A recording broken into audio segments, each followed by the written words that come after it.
Today with me are the co-chair of the INGO Access to Curative Rights Protection Mechanism Policy Development Process Working Group in the GNSO. They're Philip Corbin and Peter Reinford. Welcome. Good morning. Morning. So Phil, we heard the PDP working group is wrapping up its work and will publish its final report very soon. Can you give us a preview of some of the proposed final recommendations? Yes, I can. And we're delighted that after more than 3 years of work, which included a year of obtaining outside expert legal advice, that we're close to the finish line here. We expect to deliver our report before Christmas. The final report's not going to change that much from the initial report. Early on in our work, our original charter asked us to look at both international intergovernmental organizations and non-governmental.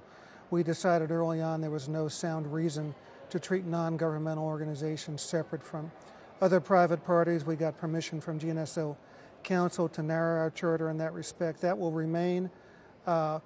We are continuing to recommend that IGOs which are worried about their exposure to judicial process can file these actions through agents, assignees, or licensees to give themselves a layer of insulation.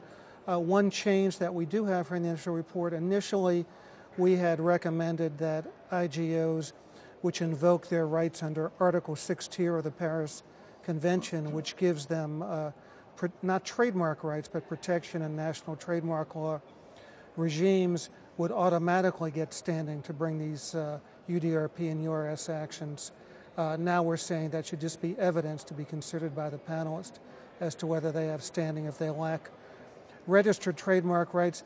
And the one new thing, while we haven't gone the way the IGOs and the GAC have asked, which was if either party in the UDRP is unhappy with the result, can appeal to a court of mutual jurisdiction, we are saying that if the registrant who loses a UDRP appeals to the court and the IGO then goes before the court and successfully argues that it has immunity in that nation from judicial process, that there should then be an arbitration process available for both parties to settle their differences under that national law. So that comes closer to the GAC recommendation in wanting arbitration, but it still preserve the initial right to go to court, and we let the court, not ICANN, decide the judicial immunity question.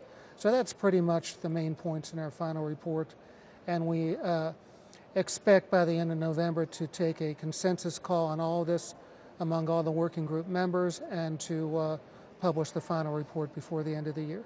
Great. Thank you very much for that preview. You're very welcome. Phil. So Peter, so as Phil mentioned, the curative rights issue is of high interest to other stakeholders in ICANN, especially the Governmental Advisory Committee. So besides the point he mentioned, how does this PDP address the policy concerns raised by the GAC? Well, it's obvious for the name of the working group that we have two specific groups of interests, IGOs and INGOs. And taking INGOs first, we're lucky to have representatives in the working group that have dealt with legal issues representing INGOs, so we could come to a rather quick conclusion on that topic. When it comes to IGOs, we had some old comments, general comments from GAC and from IGOs on what they expected from a working group. But we have actively from the start wanted to have also a discussion during the work with representatives from IGOs and from GAC. And in an early stage, we actually had two informal meetings with representatives where we discussed the topic and how to proceed and work together. Unfortunately, there were no upcoming meetings on that respect, so we have invited a couple of times representatives from IGOs to present the topic for a working group and to have a Q&A discussion on those meetings to better understand the topic.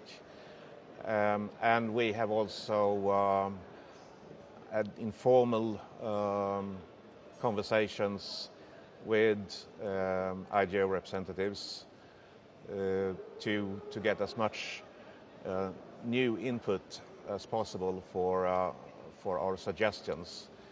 So I think we have, before we went out with our first public comment period, we had a very good input and knowledge on what was needed.